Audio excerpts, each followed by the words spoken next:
ప్రస్తుతం చిత్తూరు జిల్లాలో ఉన్న పుల్చల మండలాన్ని అన్నమయ్య జిల్లా మదనపల్లి రెవెన్యూ డివిజన్లో కలపొద్దంటూ మండలానికి చెందిన టీడీపీ నాయకులు కార్యకర్తలు రాష్ట్ర మంత్రి నారా లోకేష్కి వినతిపత్రం అందజేశారు.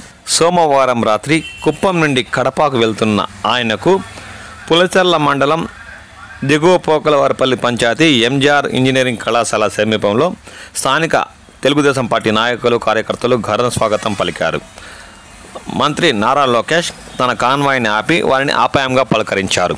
ఈ సందర్భంగా రాష్ట్ర తెలుగు రైతు ఉపాధ్యక్షుడు రామనాథం నాయుడు మంత్రికి వినతి పత్రం అందజేశారు.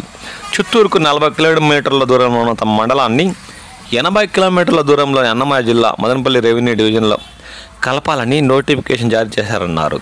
దీంతో మండల ప్రజలు ఆందోళన చెందుతున్నారన్నారు. పునఃపరిశీలించి చిత్తూరు రెవెన్యూ డివిజన్లో కొనసాగించాలని ఆయన ఈ సందర్భంగా రాష్ట్ర మంత్రి నారా లోకేష్కి కోరారు. ఈ అంశాన్ని పరిశీలిస్తామని నారా లోకేష్ హామీ ఇచ్చారు. కాగా అయ్యవాళ్లపల్లి పంచాయతీలోని ఎర్రవాళ్లపల్లి బస్టాప్ వద్ద స్థానిక టీడీపీ నాయకులు కూడా ఆయనకు ఘన స్వాగతం పలికారు.